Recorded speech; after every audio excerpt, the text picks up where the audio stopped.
Everybody, welcome back to my YouTube channel. Today I am back. So आज मैं लेके आई हूँ मेरा न्यू व्लॉग।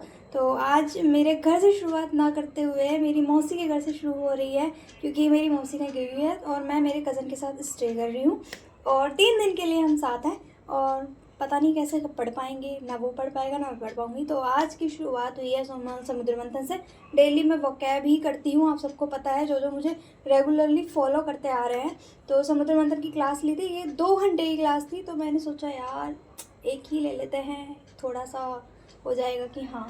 और क्या हुआ कि आज मेरे को एक कमेंट आया था जिसने मुझसे पूछा था कि मेरी मैथ कमज़ोर है तो मैं क्या करूँ। तो मैं एक चीज़ बता देती हूँ, पहले सिलेबस कंप्लीट करो, देन अच्छे से टीचर से जैसे गगन प्रताप सर से, देन प्रैक्टिस करो मस्त, ठीक है। फिर उसके बाद मैंने की एरर्स प्रैक्टिस, जो कि 1.5 घंटे की क्लास थी। रानी मैम से ही करती हूँ, प्रैक्टिस बैच है ना, उसी से कर रही थी। ये शायद सेकंड या फर्स्ट क्लास थी, ठीक है। और मैंने सोचा यार 120 रूल्स तो मैं डेली रिवाइज करती ही हूँ, हफ्ते में एक बार तो करती ही हूँ। तो यार उससे भी ज़्यादा एरर्स करते हैं तो उसमें भी पता चलता रहता है कि और भी रूल्स हैं जो हमें नहीं पता है। तो मैंने एरर करना शुरू करा। पहले मैं खुद सॉल्व करती हूँ, देन रानी मैम का देखती हूँ कि उनका और मेरा मैच हो रहा है नहीं हो रहा, कि मेरी थिंकिंग उनकी थिंकिंग से मैच कर रही है नहीं कर रही। उसके करने के बाद मैंने हाफ़ ली थी वो क्लास, देन खाना वाना खाया, बाहर से ऑर्डर किया था, एंड फिर एक छोटा सा नैप लिया, जो कि छोटा नहीं था, कुछ ज़्यादा ही बड़ा हो गया। देन फिर से जो बची हुई क्लास थी उसको कंप्लीट किया पहले मैंने, क्योंकि फिर वो रह जाती तो फिर वो पेंडिंग में ही रह जाती है मेरी, है ना। तो मैंने फिर उनको कंप्लीट किया।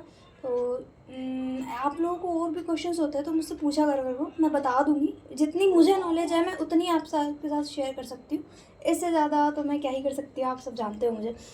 देन ये मैंने प्रॉपर इतने, मैं नोट्स भी बनाती हूँ साथ साथ। रानी मैम कहती है कॉपी और पेन लेकर बैठा करो, तो मैं बैठती हूँ। ये 3D वॉलपेपर था जो बहुत प्यारा लग रहा था मुझे इस लैपटॉप पे। आप सबको कैसा लगा मुझे कमेंट करके बताना। देन ये मैं अपना फेस तो मैं नहीं दिखाती हूँ, पर मैं मेरे भाई का फेस रिवील कर देती हूँ। तो ये मेरा भाई है जो कि बहुत नोटी है, बहुत ज़्यादा। फिर इतनी बात हुई, फिर मैंने सोचा यार कैलकुलेशन कर लेते हैं, डेली का रूटीन बनाना है। 15 मिनट टाइमिंग हो चुकी है, टाइमिंग नहीं मतलब बजट मतलब नहीं हुआ ना मैनेज, तो सब कुछ ऐसे की तैसी हो जाएगी मेरी। तो कैलकुलेशन वगैरह मैंने जस्ट क्यूब एंड स्क्वायर जो है मैं 60 तक के स्क्वायर्स करती हूँ, और क्यूब्स तो 30 तक के ही करती हूँ। मेरा होता है कि मैं डे बाई डे बढ़ाती जाती हूँ। पहले मैंने 40 करे थे, फिर 50 करे थे, फिर 60 कर दिया। अब आगे चल के 100 तक कर लूँगी ऐसे ऐसे करते करते, क्योंकि जितनी अच्छी कैलकुलेशन होगी, जितने क्यूब्स स्क्वायर्स याद होंगे उतना अच्छा होगा। टिप्स पर याद रखो अपने, सबसे बढ़िया चीज़ है। फिर बुद्धेश्वर की जो मेरी कल मैंने बताया होगा ना, हाफ क्लास रह गई थी जो मेरी, उसको मैंने कंप्लीट किया। 4.5 घंटे की थी।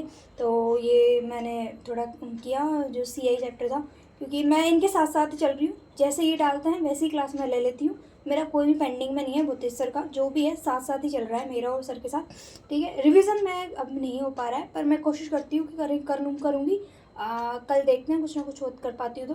देन मैंने किया अपने 120 रूल्स का रिवीजन, क्योंकि ज़्यादा करने का टाइम नहीं था, क्योंकि नैप ले लिया था। तो लाइब्रेरी तो मैं हूँ नहीं, तो कि जो हो जाए मुझसे पूरी पढ़ाई अच्छे से, तो घर थी, तो इसलिए मैंने 120 रूल्स रिवीजन किए। लगभग 4-5 घंटे की तो पढ़ाई मैंने कर ही ली। देन मैंने एक मॉक दिया जिसमें मेरे 39 मार्क्स आए। तो ये था मेरा ब्लॉग। Bye bye.